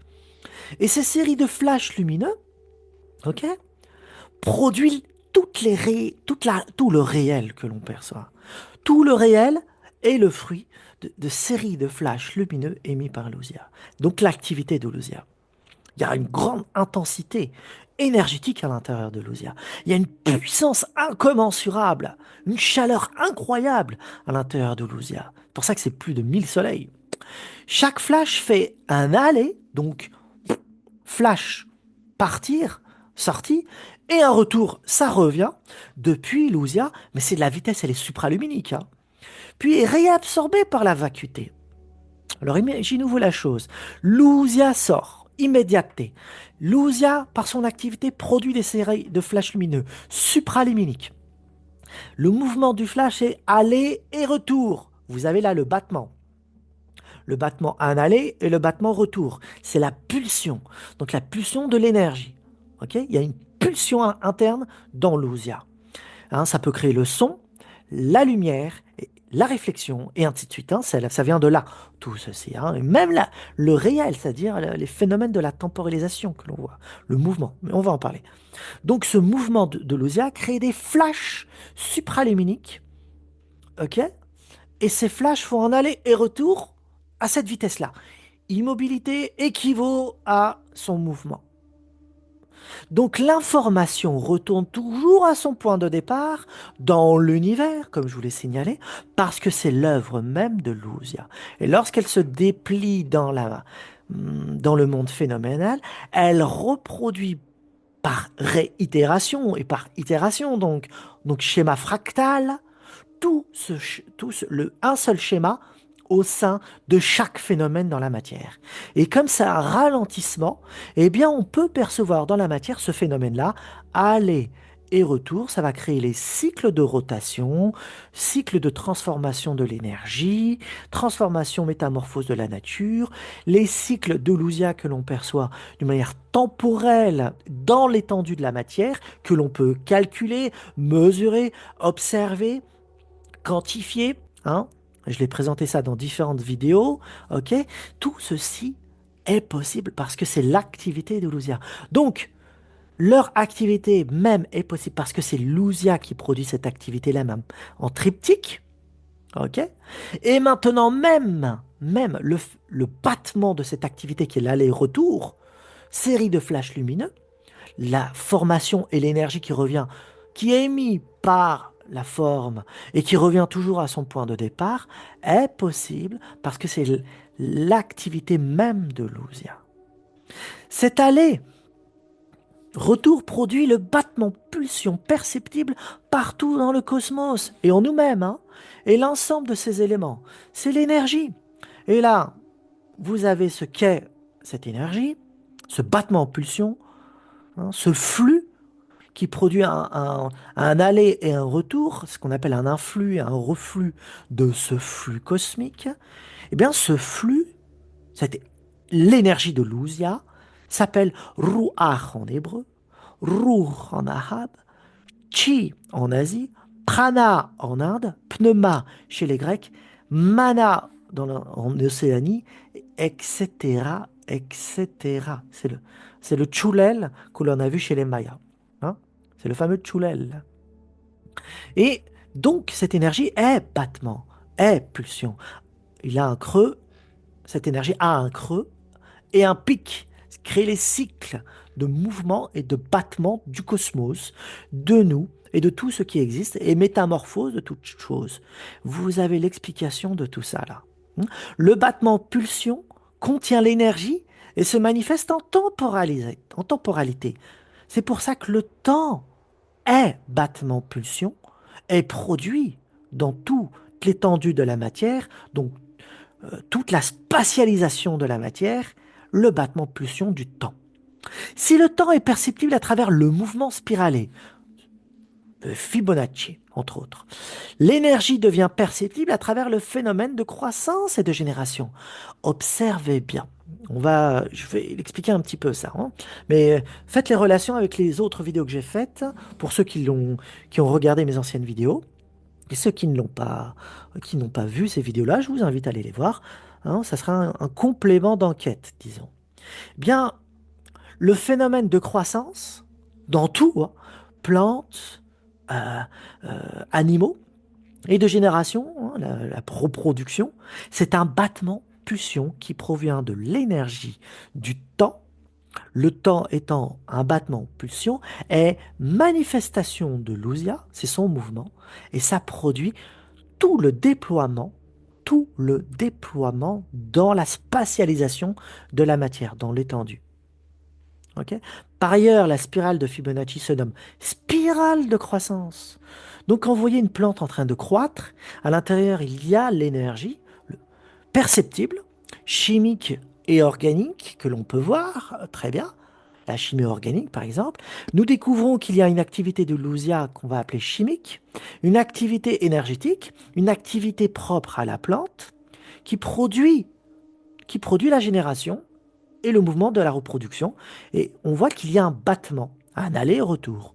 Ce battement est le fruit du temps, puisque la croissance est le fruit du temps.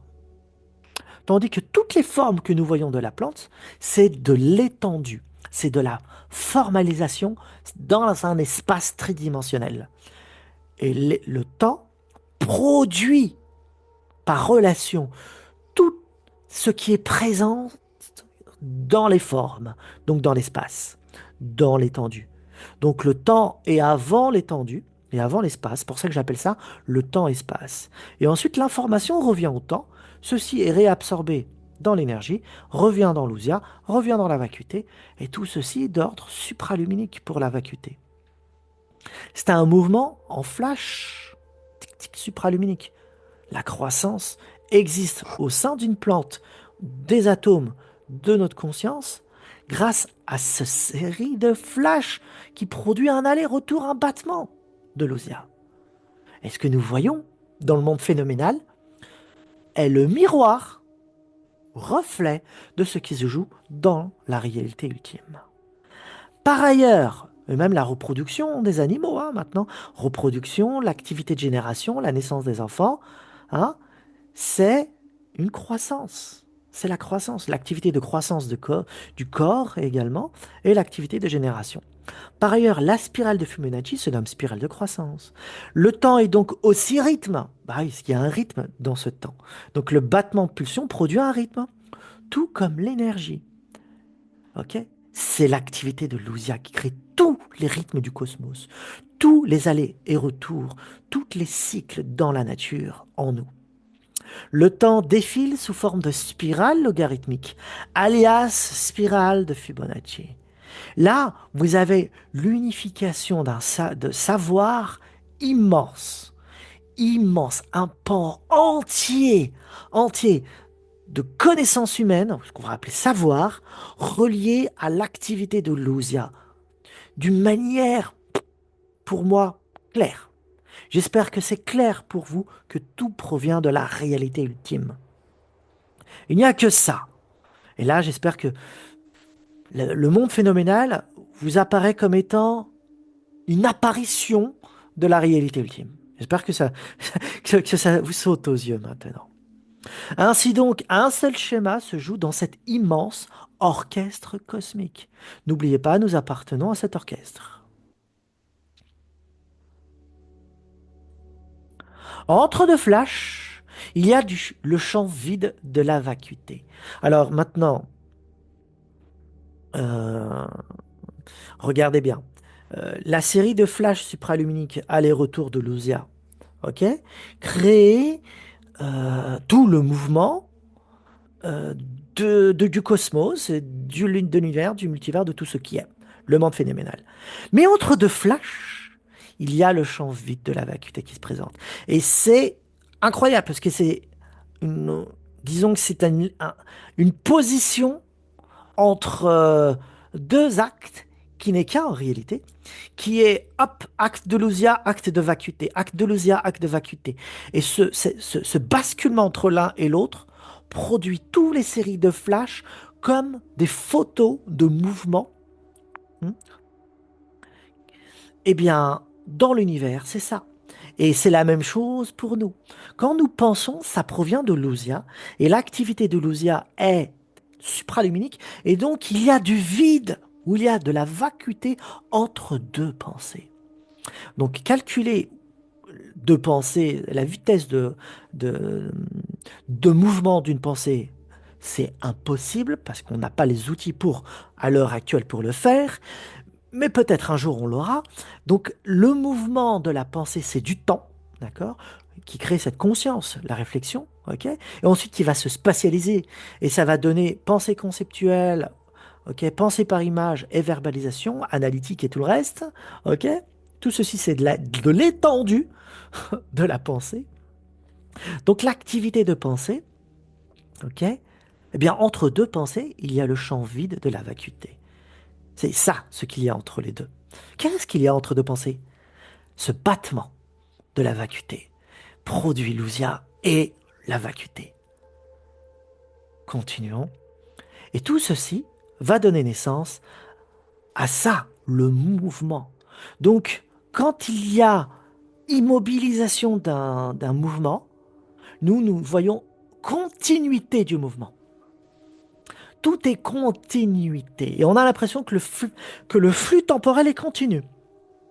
Hein, et qu'il y a des causes à effet d'une manière continue. Le passé est relié au présent, le présent au futur. Ok?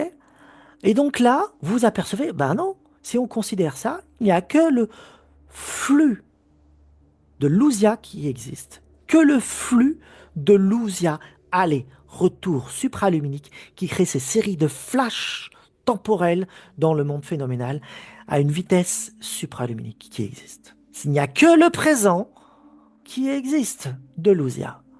Le passé, c'est des séries de flashs du présent. Le futur, c'est des séries de flashs du présent. Et il n'y a aucune continuité. Il y a discontinuité dans la continuité. À chaque instant, dans l'immédiateté, il y a recréation de l'univers. Puisque l'information, je reviens vers vous, ok, ok, il y a dissolution immédiate et recréation immédiate par l'ousia et la vacuité de ce qui existe. C'est instantané, c'est immédiat, flash lumineux, tac, tac, comme ça. Et cette discontinuité du temps qui nous semble continue est expérimentale dans les expériences mystiques. Les bouddhistes ont énormément écrit sur ça, la discontinuité de l'expérience dans le temps continu. Mais on le découvre dans d'autres cultures. On le découvre dans la spiritualité dite de platonicienne. Platon parle de ça dans le Parménide, dans le Timée et dans d'autres textes. Il évoque ça. Il a vécu 400 avant Jésus-Christ. Hein. 400, 300 avant Jésus-Christ. D'accord? On en est là. 400 avant Jésus-Christ. Dans un même ordre d'idées, des siècles plus tard, le soufi Ibn Arabi, 12e siècle, a expliqué la même chose au sujet du temps. Discontinuité dans le temps continu et des séries de flashs, comme ça, qui créent le temps de Lusia. Même concept. Pourtant, hein, ils ne se sont pas connus. Ok, grand lecteur, Ibn Arabi, grand lecteur de Platon, bien sûr, à son époque. Ok, mais lui, il explique par ses propres expériences. Et dans un autre ordre d'idées, à l'autre bout du monde, en Inde, au Cachemire, ce qu'on appelle le shivaïsme du Cachemire, avec Abhivana Gupta, immense personnage, très très très grand, a écrit la même chose. Discontinuité du temps dans l'expérience de la continuité. Et il parle de ces séries de flashs également dans le temps. Abhinavagupta, Ibn Arabi, Platon, des grosses pointures. Et si on intègre le bouddhisme, vous avez une vision profonde de la chose. Ok, donc maintenant, s'il y a que l'immédiateté qui existe dans un aller-retour de l'information, de l'énergie constante comme ça, de l'ousia, à une vitesse inimaginable, et qui crée cette forme de continuité, ok, donc la vacuité est au courant de tout. Toute l'information est réabsorbée par la vacuité. Rien n'est... Bon, on va pas trop parler de la vacuité, ça sera pour d'autres vidéos, des prochaines. Je suis juste en train de l'introduire doucement, doucement. Comme l'ousiage l'introduit doucement, doucement. Comme ces pensées complexes, pas compliquées, mais complexes, je les introduis doucement, doucement. Dans chacune des vidéos, ça va se complémenter, ça va, hein, des informations complémentaires pour avoir une vision beaucoup plus élargie, plus vaste et facilement digérable, bien que ça soit condensé dans beaucoup de vidéos, comme c'est le cas pour là. Eh bien, comprenez bien ceci. Euh, le passé et le futur ne sont que du présent dans l'expérience mystique. Quand un physicien cherche à expliquer le flux temporel, pour lui, le présent n'existe pas puisqu'il observe le phénomène et il voit continuité du passé et du futur. Mais comme il ne considère pas l'ousia, comme il ne l'expérimente pas et il ne voit pas l'empreinte de l'ousia dans la matière, pour lui, ce n'est pas des symboles, c'est que de l'analytique. Il n'est pas dans la pensée par image, ni dans la pensée de l'ousia, de la réflexion qui touche à ce niveau de la réalité ultime. Il perçoit continuité. Et il perçoit flux temporel, flèche du temps. Bien sûr, cette flèche du temps, elle peut être réverbée par un cycle de rétroaction. Et c'est possible, parce que ça fonctionne comme ça. Tous les cycles d'information fonctionnent par rétroaction.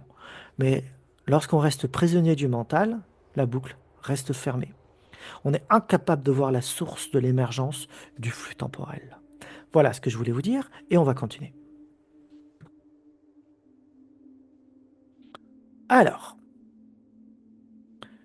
voici discontinuité du flux temporel.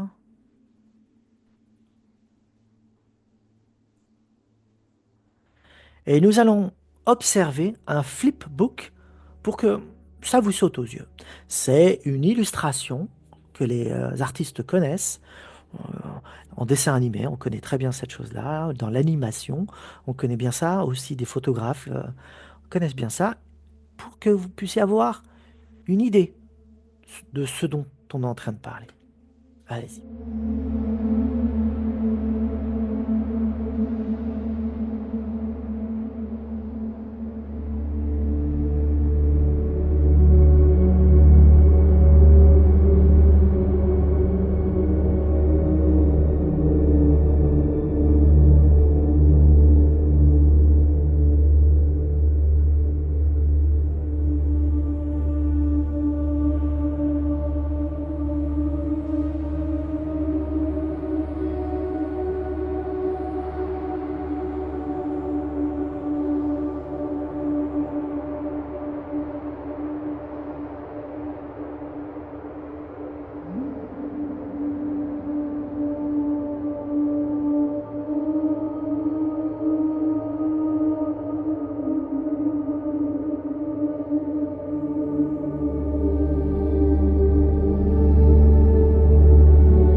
Bon, maintenant, qu'est-ce qu'on découvre? Eh bien, on va voir ça.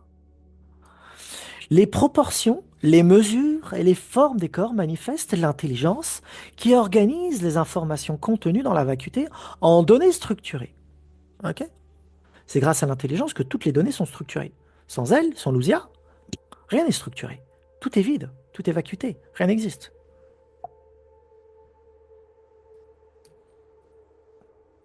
La matière est organisée, modelée et façonnée par cette intelligence.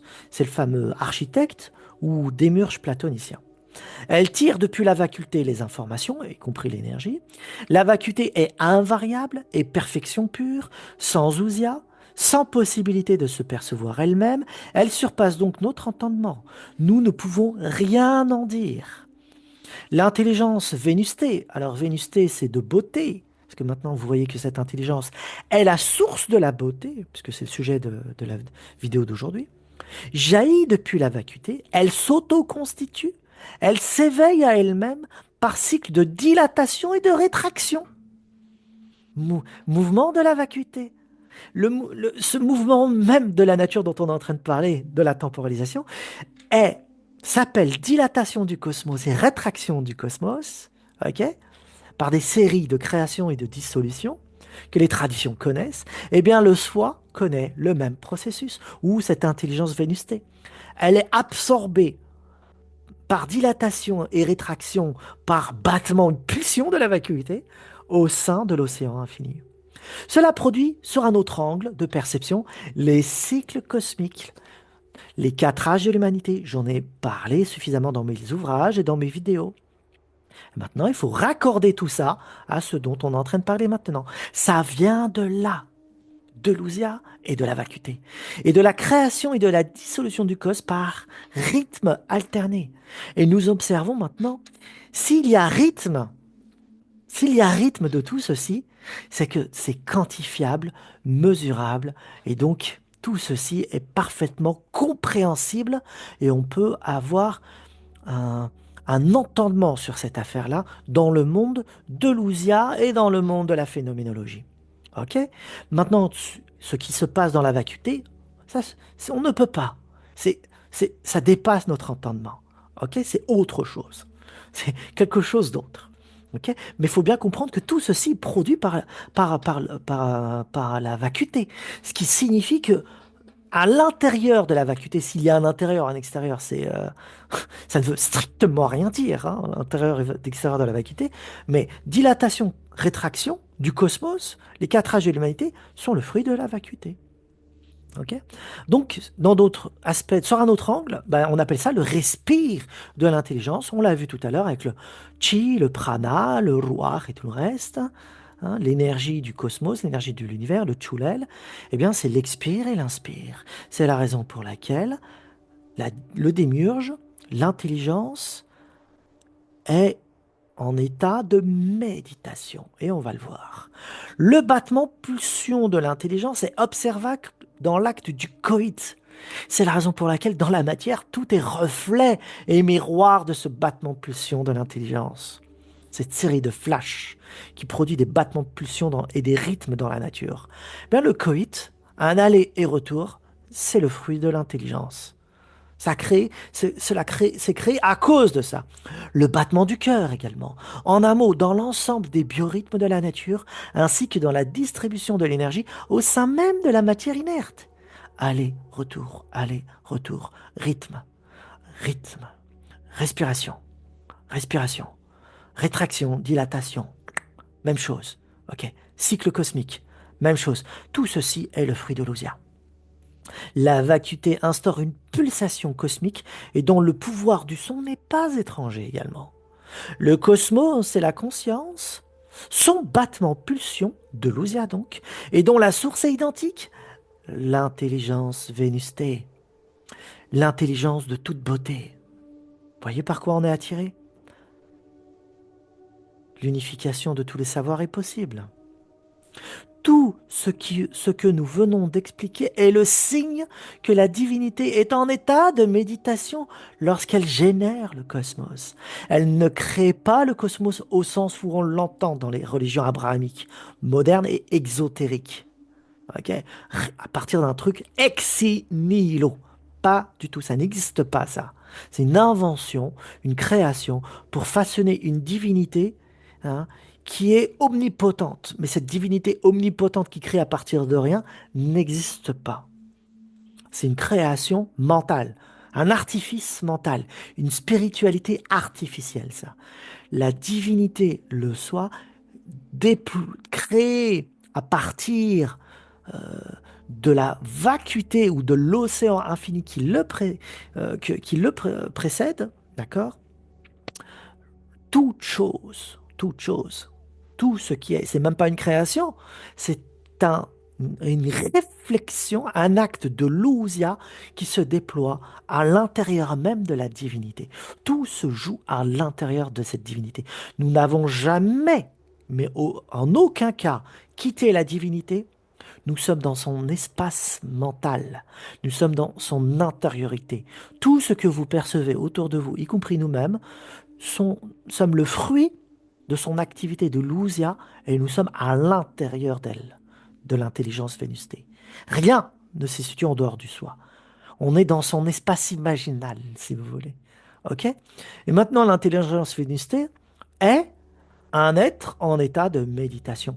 Tout ce qui se joue, module, il formalise l'information contenue dans la vacuité et le rend euh, en, en forme. Il le formalise afin que la vacuité puisse s'observer elle-même. Et elle s'observe à travers l'ousia et tout se joue à l'intérieur de l'intelligence vénustée. Et la position de l'intelligence est immédiatée yogique. C'est un dieu yogi. Cette idée est décrite dans les textes de Platon et les sources védiques. Zeus médite dans le Timée. Et la divinité créatrice du Rig Veda également. La divinité est un dieu yogi, c'est-à-dire un dieu en état de méditation. La création, l'univers est le fruit d'un acte méditatif. Et à notre échelle, nous réitérons ce schéma-là lorsque nous suivons le modèle du chemin spirituel. Voici l'image du dieu yogi qui crée l'univers dans son espace intérieur. C'est ça le soi. Le soi est immobilité, mobilité, l'immobilité qui crée du mouvement à l'intérieur de lui. Et ce mouvement, c'est l'information qui commence à s'ordonner dans son espace intérieur. Rythme, ordonnancement, mathématiques, esthétisme, et il découvre toute sa splendeur et toute sa beauté, tout de son être. Et là, ce dieu yogi s'aime lui-même. Il découvre qu'il est omnipotent, il découvre qu'il est pleine présence, pleine conscience. Et c'est ça, la création. Tout ce que nous voyons, je le répète, se joue à l'intérieur de la pensée de la divinité, dans son espace imaginal. Nous sommes dans ça.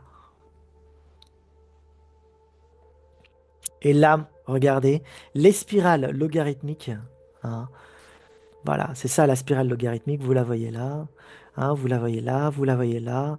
Elle est là également, dans les ouragans, le cosmos, les plantes.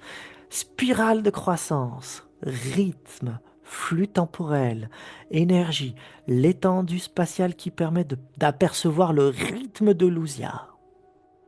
L'univers devient objet de contemplation. Mathématiques, observation du rythme de Lousia, observation du flux temporel qui se joue dans Lousia, observation de la vacuité qui transforme l'information qu'elle contient et l'énergie en données temporelles et spatiales. Phénomène, renvoi et le signe de Lousia et de la vacuité. Respire et inspire. Hein. Même l'arbre que vous voyez ici, suivez le mouvement de rotation de la croissance. Hein. Ici, vous avez l'empreinte de la croissance. Continuons. Les structures des organismes vivants et inorganiques sont des empreintes de l'intelligence. Il n'y a plus à choisir entre matière et spiritualité. La matière est le reflet du spirituel. Et là, vous avez spiritualisé la matière et sublimé la matière. Vous voyez la beauté partout parce que il n'y a que le soi qui est.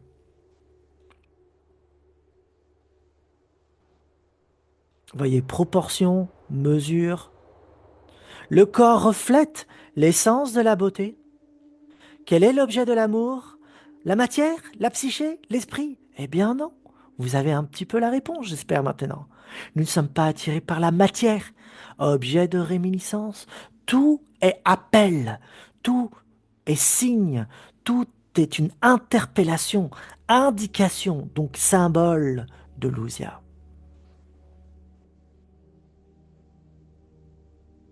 L- Le véritable amour ne se situe pas sur le plan matériel. Dans le cas inverse, on est juste attiré par l'ombre de son propre amour, la robe de l'intelligence vénustée. On est juste attiré par cette robe, hein, par son revêtement. Et c'est la prison mentale, hein, c'est la superficialité, le phénomène. Et là, vraiment, vous redécouvrez qu'il y a réellement structuration hiérarchique du réel, des réalités superposées. Donc c'est une psychologie transcendantale. Je fais appel à une psychologie qui transcende tout le monde phénoménal. Parce que c'est un ordre de réminiscence. Le désir est aveugle, l'amour est aveugle. L'amour peut être toxique autant que le désir. Pour quelle raison? Pas parce qu'il n'y a aucun moyen de réflexion au sein de l'amour et du désir pour se rencontrer l'objet de réminiscence. C'est l'amour ne distingue pas la surface de la profondeur de l'intelligence vénustée. Bah, qui donc fait la distinction et reconnaît l'objet de son propre amour? Bah, c'est le cognitif, c'est l'ousia, c'est l'intelligence humaine. C'est encore cette même activité qui permet de se rendre compte ce qu'on cherche derrière notre désir, notre attirance, le stimuli, ce qu'on cherche derrière notre amour. On, on peut rester prisonnier derrière l'amour et de notre désir parce que c'est aveugle tout ça. Il n'y a pas d'activité de l'ousia. Il y a un mouvement temporel, mais c'est l'ousia qui donne les yeux pour se rendre compte de ce qu'on cherche. Donc c'est le connais-toi toi-même, hein. L'intelligence est mue par son propre désir, lequel cherche la fusion avec l'objet désiré. Vous voyez? Donc c'est une réunification. On cherche réellement le retour à cette réalité ultime. L'intelligence cherche à saisir la direction de son propre désir. Elle guide son élan amoureux vers l'essence et la source. Circonférence du cercle. L'intelligence mesure la matière, l'organise et y déploie sa propre beauté. L'intelligence, donc, est non locale, structure de déploiement par cercle concentrique. Et là, on est dans la procession, le retour. Enfin, la procession, pardon, c'est l'aller. On parlait tout à l'heure de l'aller-retour, le battement en pulsion à travers différents rythmes. Eh bien, en philosophie, on va appeler ça la procession. Et la conversion, c'est les platoniciens et les néoplatoniciens qui ont apporté ce concept-là. Je dis bien concept en tant que support de réflexion de l'ousia. Comprenez maintenant, hein, c'est par expérience de l'intériorité. Donc procession, réalité superposée, temporalisation de l'ousia, le monde phénoménal, superposition. Très bien. On voit le dépliement et le déploiement. Maintenant, on va voir le chemin retour après la procession qui est l'allée. L'essence de l'être humain est donc l'intelligence vénustée. Cette essence coïncide avec l'essence du cosmos. Il n'y en a pas deux, il n'y en a qu'une. Cette essence donc est non locale, elle se situe hors du temps-espace de la matière. L'être humain cherche sa propre beauté à travers les reflets qu'il perçoit dans la matière. Vous voyez, on résume un peu. Il désire revenir à cet état initial où désir et intelligence ne faisaient qu'un. C'est état de béatitude, joie divine, amour sans objet. C'est ce qu'on va appeler en gros l'état contemplatif. C'est l'état yogique, méditation. C'est ça. La chute de cet état initial cause une séparation. La scission entre notre désir et son objet oublié, donc qui est non reconnu, c'est ça. Réminiscence, hein, crée toutes nos souffrances, nos peines et nos malheurs, parce qu'on s'identifie et on cherche dans les objets phénoménologiques ce dont on est en train de chercher. Et ça a créé tous les problèmes, nos souffrances et tout le reste. Psychologie humaine, hein. Les formes de la matière sont donc des symboles, des signes, des appels à l'intelligence humaine, chemin de réminiscence. Lorsque l'objet de notre désir est reconnu, remémoré, tout rapprochement avec un corps matériel devient sacramental.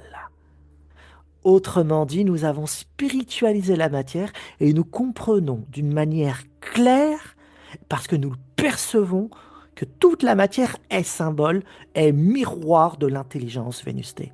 Et donc, toute relation et tout rapport avec la matière, homme, femme, enfant, objet, vêtements, société, n'importe quoi, devient sacramental. Et là, il y a conversion. La conscience s'est convertie vers les données intérieures, elle a regardé vers l'intérieur, elle retourne vers l'intérieur. Vous voyez? Donc la conversion, c'est l'acte du retour. La procession, c'est l'acte de l'aller. Et vous avez le battement de l'ousia en spiritualité. C'est ça la sublimation. C'est la conversion du regard de la conscience, non plus vers l'extérieur, mais vers l'acte du dedans, vers l'essence des choses. Elle se convertit. Elle convertit les infos. Et grâce à ça, tout devient sacré dans la nature, tout est divin. Et là, ça ouvre la porte à l'amour qui se porte entre deux personnes, que se portent deux personnes entre elles. Ça ouvre la porte à un acte sacral dans l'acte du coït lui-même, dans le rapport et la relation homme-femme ou tout ce que vous voulez. D'accord? Dès qu'il y a amour, ça peut être une femme avec son enfant, ça peut être un enfant envers un animal. Mais dès qu'il y a rapport et relation, ça ouvre l'acte sacral, sacramental. Parce que il y a maintenant conversion du regard. Ça, on saisit le symbole, on saisit vers quoi tend tout ça, et tout devient acte sacré. Et l'amour que nous avons envers les belles choses est également sacramental. La matière est sublimée à ce tarif-là, hein. Il est transfiguré. Le bas devient le miroir du haut. Le ciel archétypal se dévoile à nos yeux, donc la réalité ultime. Et le haut, donc, se corporalise. C'est une alchimie au plein sens du terme, un acte de transmutation de l'être. La conscience a retourné son regard vers le dedans, elle s'est convertie. Donc là, vous ouvrez la porte à toute la spiritualité de la matière, spiritualisation de la matière, une société sacramentale où toutes les disciplines deviennent sacrées et des disciplines d'ouverture vers soi, et des disciplines, que ça soit l'art, la science, la philosophie, l'administration, la politique, la construction des bâtiments, l'éducation, tout devient sacramental. Même l'acte sexuel, comme je dis, l'acte, le coït, d'accord? Tout devient sacramental. Et on inscrit la beauté en toute chose, un ordre mathématique, ordonnancement en toute chose, donc acte de réflexion, parce que tout devient miroir de l'ousia. Et comme tout ceci devient miroir de l'ousia, tout devient reflet. Et on commence à comprendre ce qu'est une société de l'âge d'or. La psychologie transcendantale soigne les états mentaux affectés par l'illusion du bonheur éphémère, parce qu'on s'identifie aux fausses choses. On s'identifie à ce qui nous procure du plaisir, du bien, ce qui nous procure de l'amour, du désir, à ce qui nous procure des belles choses, un sentiment agréable. Et on reste prisonnier, hein, par cette activité-là de aller-retour dans le cycle de boucle rétroactive enfermée. Pas de sublimation. Là, ce qu'on est en train de montrer, c'est comment sublimer tout ça.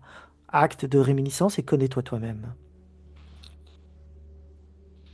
Et retour à la caverne platonicienne, puisque la caverne platonicienne explique tout ça. Explique tout ça. D'accord? Donc il faut mettre une corrélation avec mon étude sur la République de Platon. Ok? Le guide des amérantes. Ok? Je l'ai intitulé comme ça la vidéo.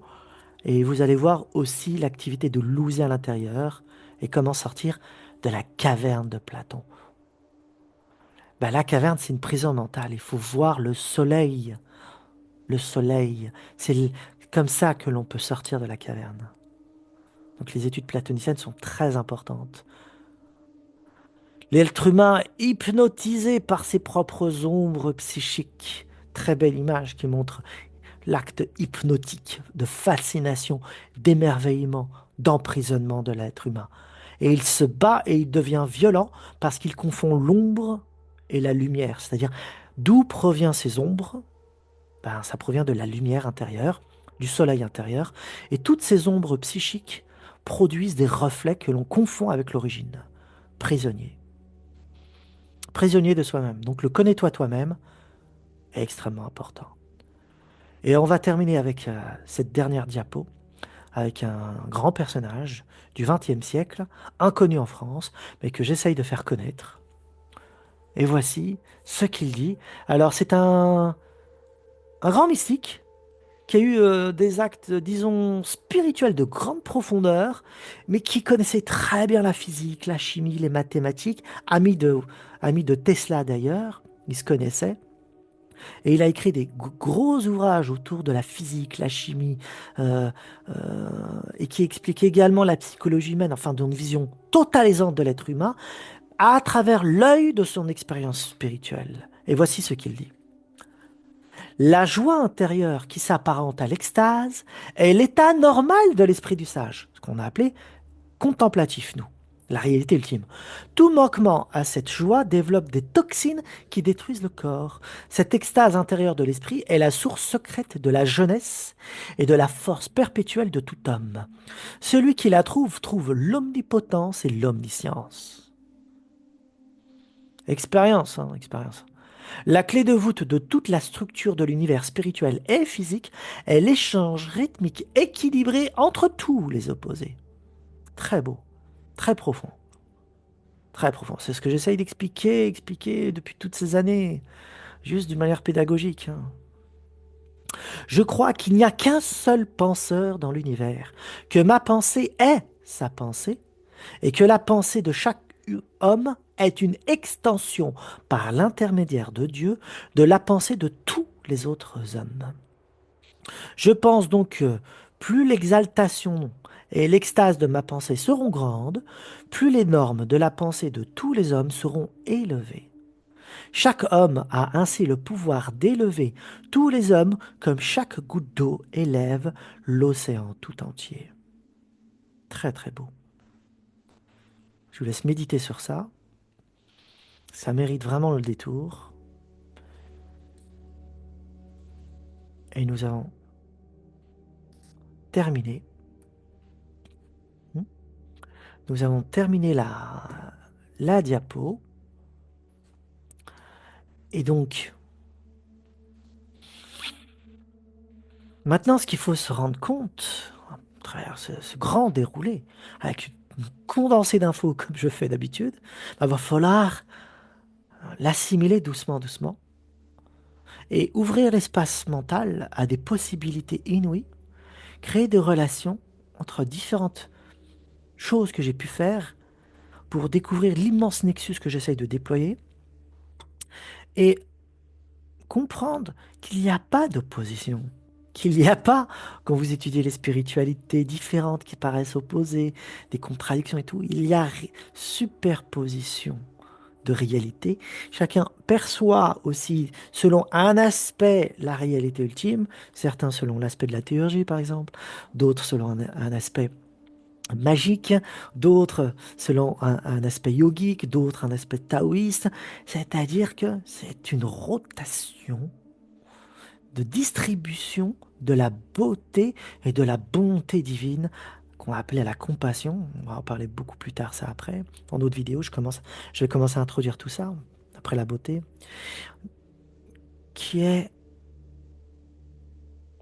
perpétuelle présence auprès de l'humanité dans chaque tradition, et peu importe le temps et l'espace, puisque les germes y sont déposés d'une manière complète, partielle, que l'on puisse l'observer ou pas.